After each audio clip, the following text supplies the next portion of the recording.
¿Cómo están? Reanudamos nuestras clases. Esta es la tercera, correspondiente al jueves 26 de marzo de 2020, en donde seguimos tratando la función de producción que empezamos a ver en la sesión pasada, la del miércoles 25. Hablamos ya del concepto de una función de producción. Empezamos hablando acerca del concepto de un conjunto de posibilidades de producción, el cual consiste de vectores que representan procesos de producción, ¿verdad? Los cuales son, a su vez, estos vectores constan decíamos, son vectores de binarios, por llamarlos de alguna manera. Son vectores de m más n dimensiones, pero queremos distinguir las primeras m coordenadas de las últimas n o m más n menos, bueno, las últimas n coordenadas, que son las que corresponden al producto. Las primeras m coordenadas son insumos de producción y las últimas n coordenadas, denotadas como un vector y, son los outputs o productos del proceso. Entonces, un proceso se representa, si me permiten proyectarlo, ¿verdad? Vamos a proyectar aquí el texto. Aquí podemos verlo, ¿verdad? Tenemos dos vectores, X son los insumos, Y son los productos, Z es el conjunto de posibilidades de producción, y entonces el vector tiene este aspecto, ¿verdad? Z representa un proceso de producción, Y representa los insumos, perdón, X, el de la izquierda, representa los insumos, es un vector de M dimensiones, y Y representa los productos o outputs, que es un vector de N dimensiones. Bien, estábamos revisando el concepto la última vez de función de producción. Recordemos que una función, vamos a tratar de entender bien qué es eso de una función de producción. Si ustedes piensen en todas las posibles cantidades de un producto cualquiera, digamos ventiladores para el coronavirus, que se pueden demandar en un momento dado o requerir para un propósito social determinado. Ese número de ventiladores se representa como un número real, no negativo. Se pueden requerir desde 0 hasta cantidades muy elevadas. Entonces se representa mediante un número no negativo, usualmente positivo, desde luego, en el caso interesante, relevante. Y por lo tanto se puede concebir como un número entre 0 y el infinito positivo. Entonces la pregunta es, dado un cierto número de una demanda Y de un producto, la pregunta es si es factible producirlo o no. Partiendo y dando por fijo y determinado ya el conjunto Z de posibilidades de producción. Z está determinado por la tecnología y por la mano de obra disponible, por las capacidades disponibles, por los insumos disponibles. Z es algo dado de manera física, biológica y social. Algo que está ahí y que no se puede rebasar en un momento dado. Te tienes que atener a esa restricción que te imponen esas posibilidades, ¿verdad?, de producción. Entonces, dado una cantidad de bienes que se requieren, como un número elevado de respiradores, la pregunta es si nuestro conjunto de posibilidades de producción da para eso. Es decir, si es factible producir esa cantidad. Puede ser una fábrica a la que se le demandan 50,000 respiradores. Entonces, la pregunta ¿es posible producir 50,000 respiradores con nuestras posibilidades de producción que tenemos actualmente? con los insumos, la mano de obra, la capacidad instalada, etcétera, o no es posible. Entonces, si tienes esa demanda, vas a introducir este concepto, ¿ok?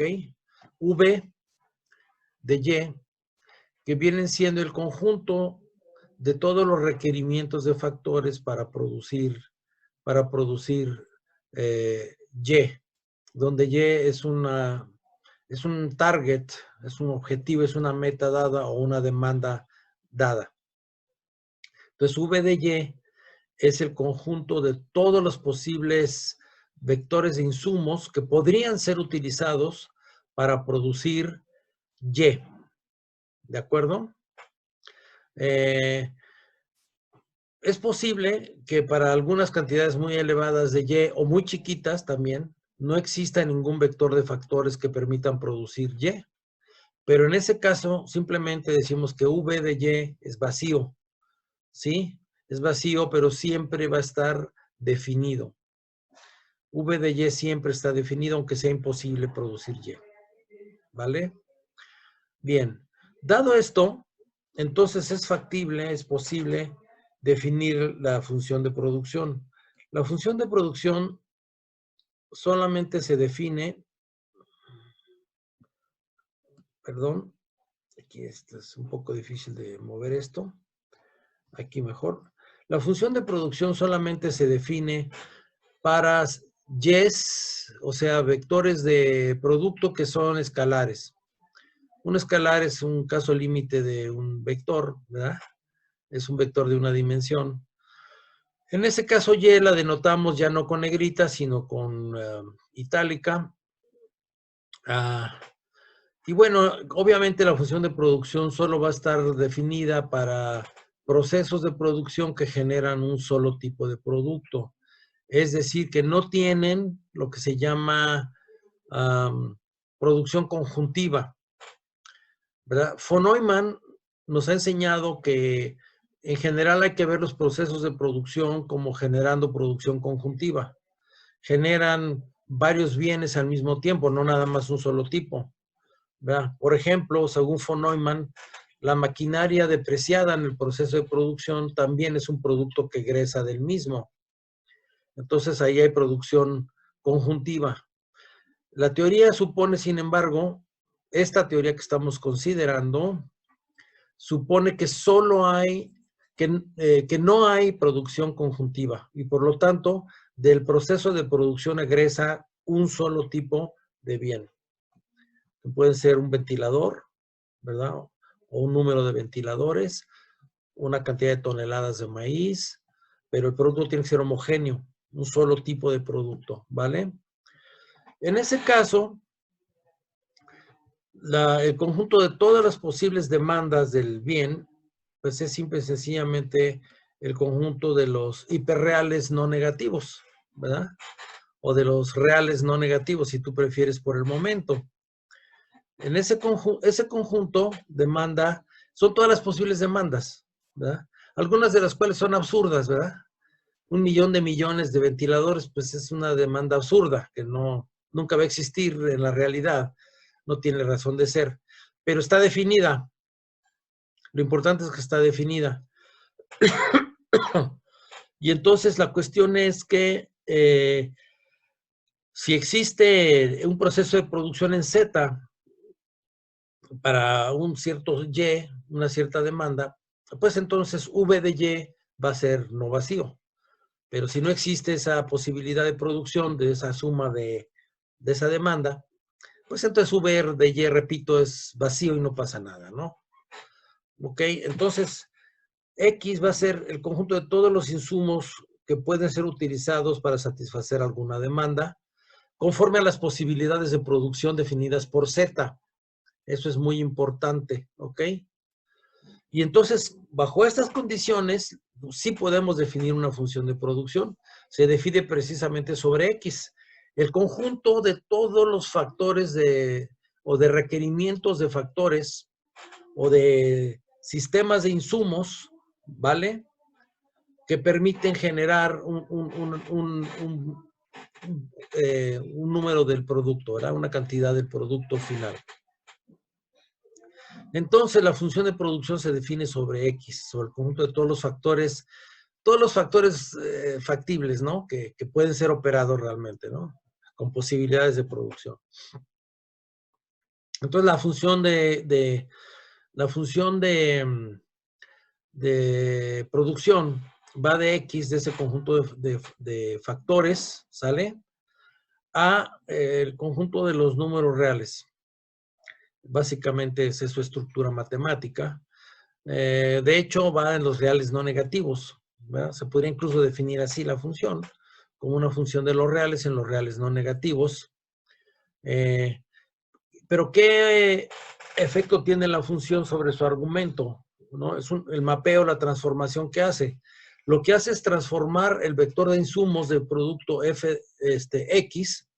Si agarras un vector de insumos dentro de los procesos de producción factibles, X, y la función de producción lo que hace es transformar ese vector en una cantidad de producto. ¿Qué cantidad? La cantidad óptima que puede producir ese vector, ¿sí? La cantidad óptima que puede producir ese uso de los insumos. Un ejemplo que hemos dado aquí es el de las suelas, la producción de suelas de cuero en León, Guanajuato. De una plantilla de baqueta o de cuero sale un número máximo posible de suelas, no puede salir más. Y el uso eficiente de los recursos para producir suelas, ¿verdad? Nos va a dar el máximo número posible de suelas que se pueden extraer de ese pedazo de cuero. Bueno, ese es f de x, ¿ok? F de x es ese número óptimo, máximo de suelas que se puede obtener de esos insumos, ¿vale? Por eso se dice que la función de producción presupone un manager eficiente, es decir, un manager que elige solamente procesos de producción eficientes, que no desperdicia nada. ¿Ok? Entonces, ese es nuestro concepto de función de producción.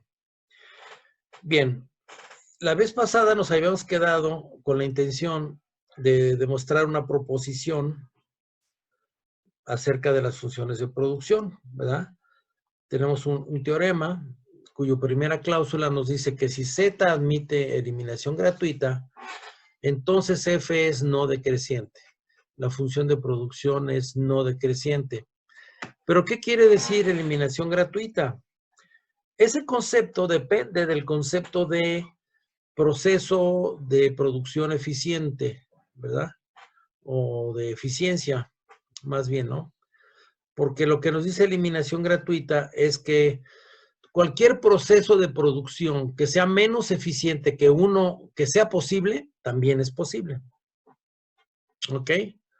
O sea, si Z es posible, entonces cualquier proceso de producción inferior a Z, menos eficiente que Z, también va a ser posible. Eso quiere decir eliminación gratuita. Pero entonces tenemos que tener bien claro qué significa eso de eficiencia, ¿verdad? ¿Ok? ¿Qué significa eso de eficiencia? Bueno, eficiencia significa lo siguiente.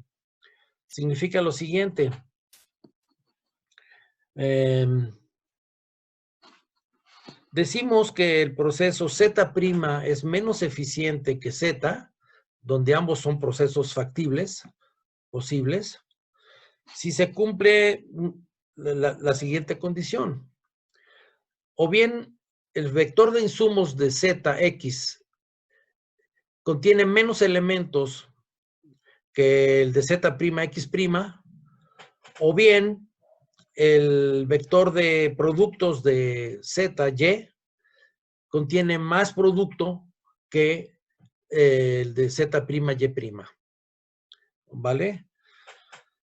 Esto se puede, hay tres casos que se pueden dar en esta situación que vamos a revisar en este momento precisamente. ¿Ok? Déjenme pasar a mostrarles la pizarra. Vamos a estrenar pizarra, ¿de acuerdo? A ver.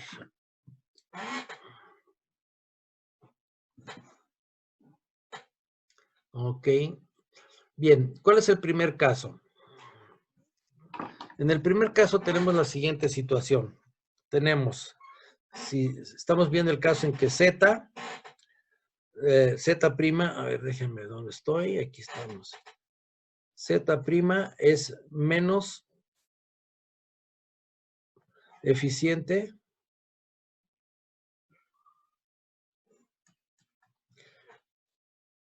que Z, ¿de acuerdo? Bueno, son tres casos posibles, ¿sale? Primer caso, o bien cuentan con los mismos insumos, ¿verdad? Pero en este caso, ¿qué sucede? Lo que sucede es que el producto de, ¿cómo se llama? De X' es inferior, ¿verdad? Es decir, vamos a tener el producto final de X' es estrictamente inferior al de Y. Recordemos esta notación, ¿vale? Si tenemos, por ejemplo, vectores columnas, de esta forma, vamos a decir como ejemplo, ¿sí? ¿Esto qué quiere decir? Esto quiere decir que estos dos vectores pueden ser iguales, o bien que alguna de las componentes de alguna, al menos una, es estrictamente menor que la correspondiente componente de este. ¿Sale? Esta notación, ahí, así, significa que pueden ser, que los elementos de acá son iguales que los de acá, pero al menos uno de acá es efectivamente estrictamente menor que el correspondiente de este lado. O sea, esto descarta la identidad de los vectores, ¿sí? Pero entonces los de acá de este lado, al menos uno es estrictamente inferior que el correspondiente de la derecha, pero puede ser que algunos otros sí sean iguales al correspondiente de la derecha. No se descarte que algunos sean iguales. Para descartar eso, escribimos así. ¿Ok? Esto sí quiere decir que todos los de la izquierda son menores que los correspondientes de la derecha. A es estrictamente menor que C, B es estrictamente menor que D. ¿De acuerdo? Entonces, ¿qué estamos diciendo acá? Caso primero, el vector de insumos es igual, son iguales los vectores de insumos, pero Z' produce menos que Z. ¿De acuerdo? En el ejemplo de las suelas, tenemos misma plantilla de cuero, misma mano de obra, misma herramienta, pero salen menos suelas, ¿verdad? Y' contiene menos suelas que Y, ¿verdad?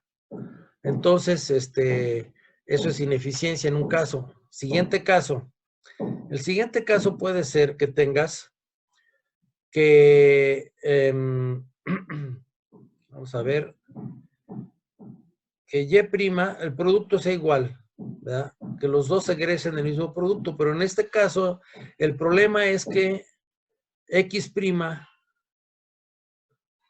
es estrictamente mayor que X, es decir, se gasta más para producir la misma cantidad de productos, se gasta más acá, gasta más Z' que Z, ¿verdad? Entonces eso lo hace ser ineficiente, ¿verdad? Obtener lo mismo con más te hace ser ineficiente, ¿de acuerdo? Una acotación, cuando Y es un escalar, sí tenemos que escribirlo así, ¿verdad? Porque si no, no sería correcto, ¿verdad? Cuando es un escalar lo escribimos así, ¿de acuerdo? Para señalar que efectivamente es estricto. Y el último caso es el peor de todos. Es cuando tienes en primer lugar que son más gastalones los obreros de Z', gastan más insumos y para acabarla de fregar, producen menos, ¿no? Estrictamente menos que Y, ¿verdad? ¿Ok? O si Y es un escalar, tendremos que escribirlo de esta manera, ¿verdad? Entonces estamos fregados porque estos cuates gastan más cuero, gastan más piel, gastan más tiempo, más mano de obra o más herramienta y producen menos suelas. Bueno, pues ese es el peor de los casos, ¿no? Es el peor de los casos. ¿Ok? Muy bien. Pero entonces, si ya sabemos qué es vamos a guardar esto. Si ya sabemos que es menos eficiencia, entonces sí podemos entender que es ¿cómo se llama? Es posible ¿cómo se llama? Admitir procesos menos eficientes, ¿no? Es decir, lo que se llama eliminación gratuita. Ahora sí sabemos qué es eliminación gratuita, ¿verdad? Quiere decir que si que el proceso para producir suelas de calzado que gasta más cuero, más herramienta, más mano de obra y produce menos, también es un proceso posible de producción. Eso es todo lo que se está diciendo. Y el teorema dice que si eso ocurre, ¿verdad? Que si es posible ser tan ineficiente como se quiera, entonces la función de producción es no decreciente. Es interesante, ¿no? Que esta posibilidad de ineficiencia haga que nuestra función de producción se torne no decreciente. Y vamos a ver el por qué es esto así. ¿De acuerdo? Vamos a ver por qué es esto así. La demostración es la siguiente.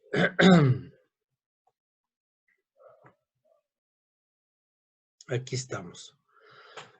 Para demostrar tenemos que hacer la suposición del teorema, que Z admite eliminación gratuita, en primer lugar, ¿verdad?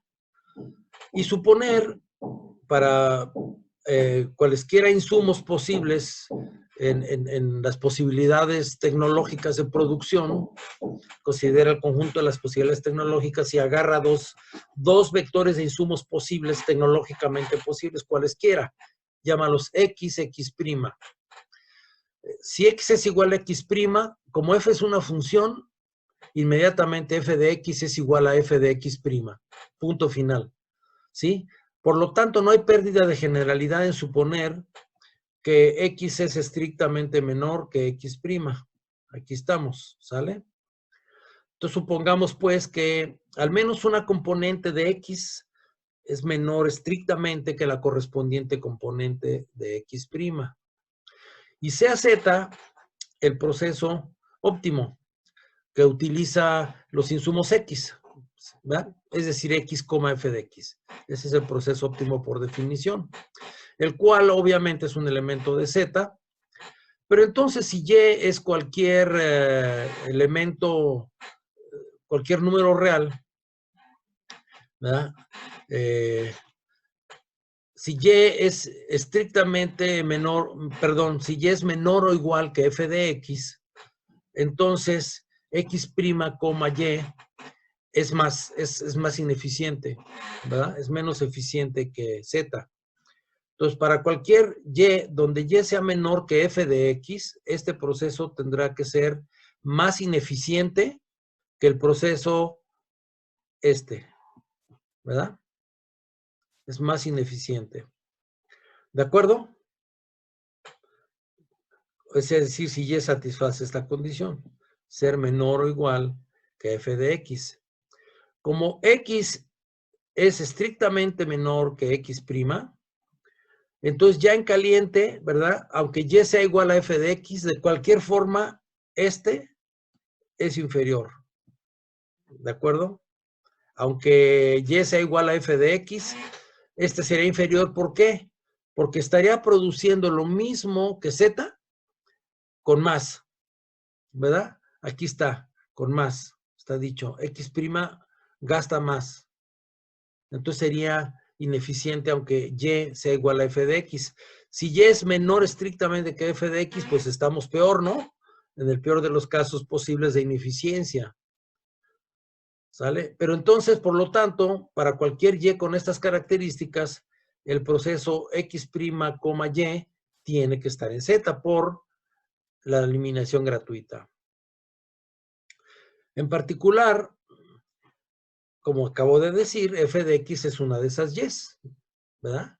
Si ponemos en lugar de y a f de x, el proceso x', f de x es ineficiente. Es más ineficiente que el proceso z, ¿verdad? Así que tenemos que x' con f de x ciertamente es un proceso de producción factible. Está en z, por eliminación gratuita. Ok, pero entonces consideremos el proceso en donde x' es usado de manera eficiente. Si x' misma es usado de manera eficiente, entonces va a producir f de x', ¿de acuerdo? Va a producir f de x'. Pero entonces, como ese es eficiente, se tiene que tener que f de x' sea estrictamente mayor. De hecho, aquí yo creo que me equivoco. Aquí habría que poner estrictamente mayor. Voy a corregir eso. Esto es una desigualdad estricta, ¿sí? Porque si f de x es igual a f de x, si f de x' es igual a f de x, entonces estamos en el caso de la ineficiencia, ¿no? Tiene que ser estrictamente mayor. Estrictamente mayor. Entonces, f de x', perdón, aquí hay un error que voy a corregir, es estrictamente mayor que f de x. Bien, por lo tanto, x menor o igual que x' con alguna identidad, con alguna desigualdad estricta, pues, nos lleva a que f de x es estrictamente menor que f de x'. Y entonces la función es, de hecho, cuando los insumos son, uno es menor que el otro, pues, entonces el producto es mayor, ¿no? El producto del primero es menor que el producto del segundo. Entonces la función es creciente, de hecho, pero con identidad a identidad, y por lo tanto se dice que es, ¿cómo se llama? Monótonamente creciente, ¿no? Es monótona o no decreciente, ¿de acuerdo? De hecho es creciente, ¿no? De hecho la función es creciente, ¿verdad? Si aumentan los insumos, tiene que aumentar el producto si no hay ineficiencia. Es lo que te está diciendo la afirmación, que me resulta económicamente de mucho sentido. Estarás de acuerdo, ¿verdad? Bien.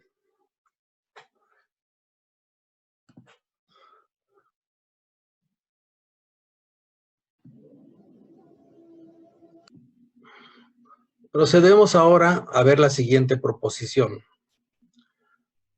Vamos a compartir la imagen para que puedan ustedes verla. Aquí está. La siguiente afirmación es la 2 y nos dice que si Z es convexo, el conjunto de posibilidades de producción es convexo, entonces la función f es cuasicóncava. Entonces tenemos que tener presente el concepto de convexidad de un conjunto, ¿verdad? De Z siendo convexo, y la cuasiconcavidad de una función. Lo cuasiconcavidad lo que nos dice es muy sencillo. Nos dice que si los procesos de producción, si los productos de un par de procesos de producción o de dos vectores de insumos son mayores que un cierto número R especificado, entonces su combinación convexa también, la combinación convexa o el producto de la combinación convexa de los insumos tiene que ser también mayor que ese número especificado, ¿sí? Es decir, si tenemos dos procesos o dos insumos, dos vectores de insumos, cuyo producto es correspondientemente, cada uno produce más de R, entonces la combinación convexa de estos dos tiene que producir más que R, es decir, no puede caerse en ineficiencias externas, ¿sí? Es lo que se llama una deseconomía externa, ¿sí? El producto, la combinación convexa de los insumos no puede generar menos producto que el que ya estaba generando conjuntamente, ¿no? Los dos, ¿sí? O sea, no es posible que la combinación convexa nos lleve a menos. Eso querría decir que al combinar los dos procesos escalados de cierta manera hacia abajo, se vuelven ineficientes, ¿no? Producen menos juntos que como producían por separado, ¿no? ¿Vale? Bueno, entonces vamos a tratar de demostrar esto cuidadosamente. Vamos a avanzar un poquito aquí. Y aquí está la demostración. Supongan ustedes entonces que Z es convexo. Y para cualquier R, número real positivo, sean X y X', ¿verdad? XX', pues sencillamente posibles vectores de insumos en correspondientes procesos de producción factibles. ¿Sale? Son elementos del conjunto de todos los sistemas de insumos factibles que producen más que R, ¿de acuerdo? Pertenecen a ese conjunto S. Bien, como estamos suponiendo que Z es convexo, a ver, no, vamos por partes. Es obvio, por definición, que X, f de X están en Z, porque obviamente su producto es simple y sencillamente f de X no es más que el producto eficiente de X, que por definición está en Z, y lo mismo para X', ¿de acuerdo? Eso es obvio. Pero podemos suponer sin pérdida de generalidad que f de X es igual a f de X'. De lo contrario, pues se vuelve una cosa muy trivial, ¿no? Se reduce al caso en que un proceso que produce más que R, entonces pues no es muy interesante, ¿no? Ok, entonces podemos suponer sin pérdida de generalidad, pues da lo mismo si los volteas y pones f de X' mayor, de hecho no mayor igual, sería mayor, estrictamente aquí nuevamente mayor estrictamente, ¿verdad? Aquí sería estrictamente mayor. Da lo mismo si los volteas, porque el argumento va a dar exactamente a lo mismo. Por eso se dice que es sin pérdida de generalidad. ¿Vale? Bien. Entonces tomamos estos dos procesos, ¿verdad? X, f de X y X', f de X'. Pero como Z se supone que es convexo, entonces su combinación convexa también tiene que estar en Z. Esta es la combinación convexa, ¿de acuerdo? Esta es la combinación convexa. Si tú tomas vamos a hacerlo si gustan, ¿verdad? En la pantalla. Vamos a ver si tenemos por aquí pantalla. Vamos a ver. Aquí vamos por acá. Aquí nos ponemos. ¿Dónde estoy? ¿Dónde estoy con esta cosa?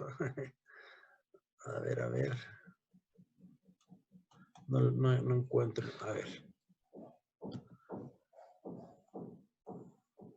Vaya, a ver. Es que no encuentro el... Creo que se me apagó esto. A ver. Aquí está ya. Vamos a ver.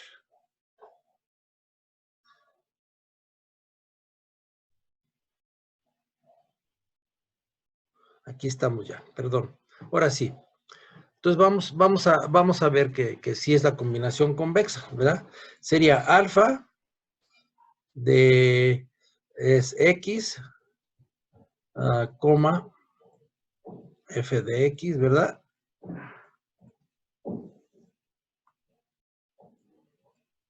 Más 1 menos alfa, ¡ay, qué horror! 1 menos alfa de f de X', ¿de acuerdo? ¿Qué estoy haciendo? No, perdón, a ver, todavía me batalla un poquito con esto, disculpen. No, aquí sería más bien así. Ups. Así. 1 menos alfa de X', coma, f de X'. Sí, queremos hacer la combinación convexa de estos dos. Aquí lo pueden ustedes ver. ¿Verdad? X, f de X y X', f de X', y queremos la combinación convexa de esos dos. Bien, entonces procedemos. ¿A qué es igual esto? Bueno, alfa por este vector es igual al vector alfa x, alfa f de x. ¿Estamos? ¿Sí? Aprendan a hacer estas demostraciones.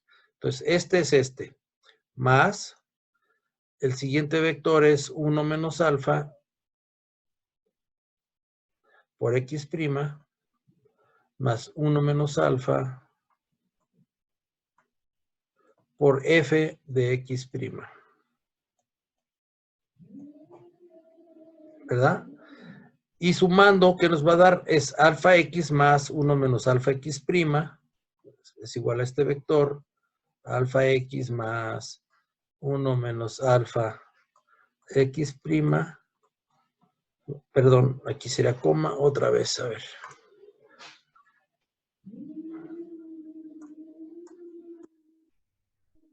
Aquí sería otra vez, ay Dios, a ver. Sería esto, coma, sería,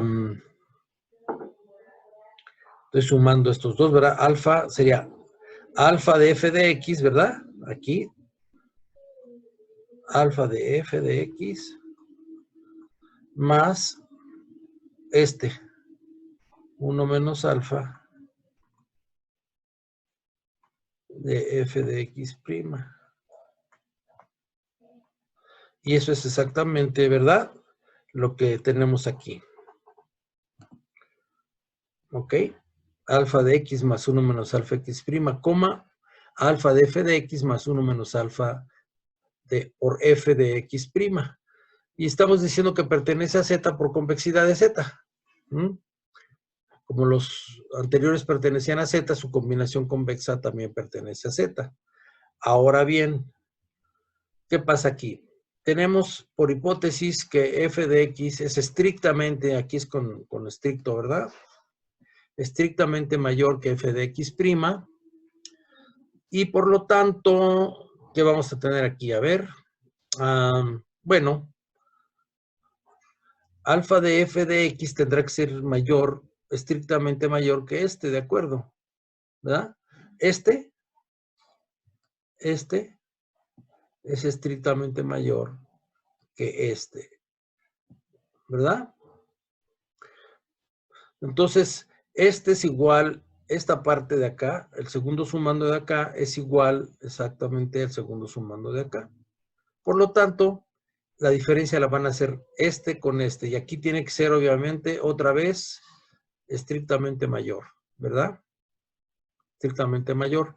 Ahora, esta combinación convexa, esta es igual a f de x', simple y sencillamente, ¿sí? Hagan la operación, es alfa de f de x' menos alfa de f de x' más alfa de f de x'. Perdón, más f de x'. Entonces es simple y sencillamente f de x', ¿sí? Haciendo la aritmética elemental ahí donde está marcado. Entonces, ¿qué tenemos? Que esto es estrictamente mayor, esta parte es estrictamente mayor, esta combinación convexa, que f de x', pero por hipótesis f de x' es mayor o igual que r. Por lo tanto, la combinación, ¿verdad? Esta es mayor o igual que r. ¿De acuerdo? La combinación es mayor o igual que r. Pero entonces, ¿qué tenemos? Que tenemos que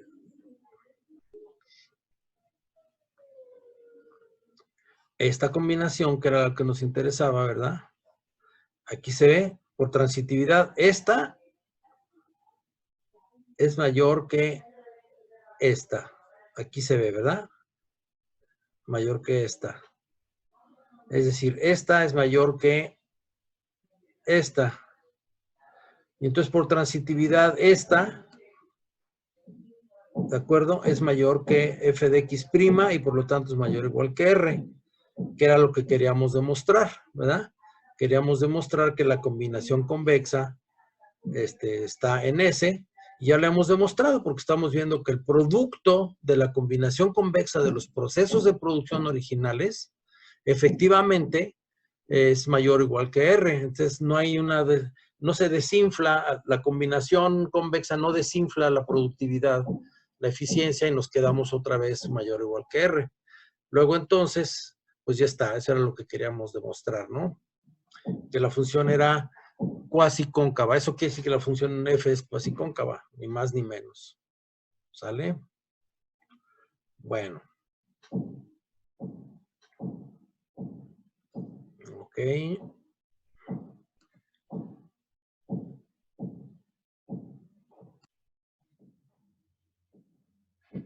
Muy bien. Pasamos ahora a considerar la siguiente proposición. Vamos a compartir nuevamente nuestro, ¿cómo se llama?